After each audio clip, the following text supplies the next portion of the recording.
Have you ever walked through your neighborhood and wondered why everybody is using the same boring plants? Today I'm sharing 6 stunning small trees and shrubs that will make your Midwest garden stand out from the cookie-cutter landscape. These small trees and shrubs will give your garden that special something that makes your neighbors slow down during their evening walks to take a second look. And best of all, these small trees and shrubs aren't hard to find. You're likely to find them at your local garden center. Plus, they're easy to maintain, and they'll keep your garden looking great all season long. And the first small tree that I want to share is Cercis canadensis, or the Eastern Redbud tree. The Eastern Redbud tree is native to Eastern North America, and it can grow in zones 4 to 8.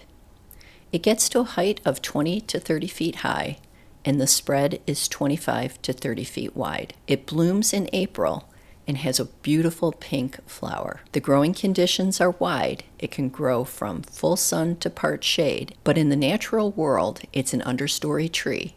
So in my yard, I find that it likes part sun. I actually have 2 varieties of this tree in my own yard. I have the native Eastern Redbud that I planted along the side yard, and then I've got 5 Forest Pansy Redbuds in the back garden. The Forest Pansy Redbud is actually a tree that has dark purple heart-shaped leaves. And I actually purchased this variety of plant on accident. I thought I was purchasing just a standard Eastern Redbud tree. I bought them from Home Depot, and I bought them as just small seedlings. I believe that each tree at the time cost me roughly $20 to $25. Within 2 years, these trees were coming into their own, and after 10 years, they were definitely making a statement.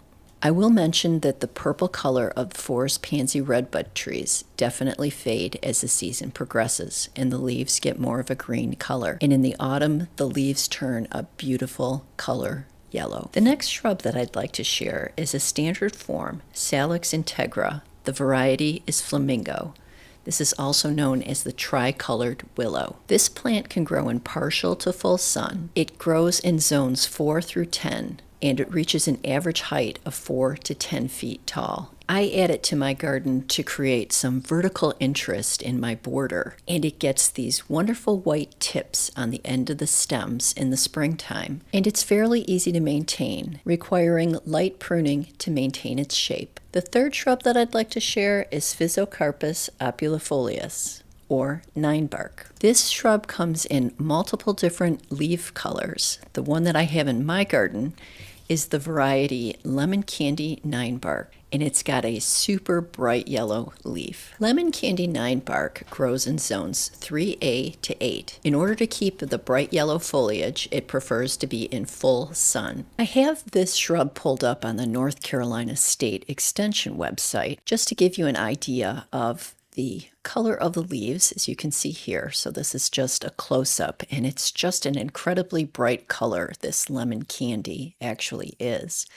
And the other thing that I love about this shrub is that in the springtime, when the leaves are just starting to come out, they actually remind me of forsythia. The tag lists that the plant grows up to 5 feet tall and 5 feet wide, but my experience is it grows about 6 feet tall and definitely over 6 feet wide. So again, this is a great plant to add to your garden. The fourth plant that I want to cover is a small tree, and it's a pink flowering dogwood, Cornus Florida forma rubra. This small tree is native in Eastern North America. It grows in zones 5 through 9. It grows to a total of 15 to 30 feet tall, making it the perfect landscape tree for home gardeners. It requires full sun to partial shade. We were lucky to have this tree in place when we purchased our home. In the springtime, it gets these beautiful pink flowers, and the foliage turns a beautiful red color in the autumn. The fifth small tree I want to share is one of my favorite autumn trees, and that is the Acer palmatum. The variety is bloodgood, more commonly referred to as the Japanese maple. This small tree will grow in zones 5 through 8. It can grow in full sun to part shade. This tree grows roughly 15 to 20 feet tall and wide. It's a slow-growing tree with absolutely beautiful foliage. I have a total of 4 of these Japanese maples in my garden.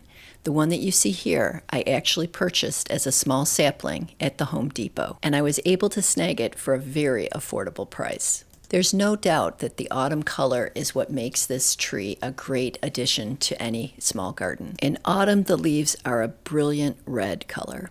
And during the spring and the rest of the growing season, their leaf color matches the Forest Pansy redbuds perfectly.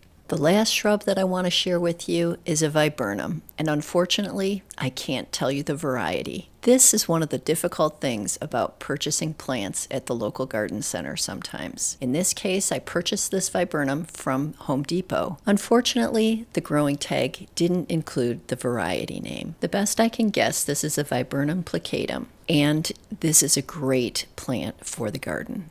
It's got these small spherical white blooms in the springtime.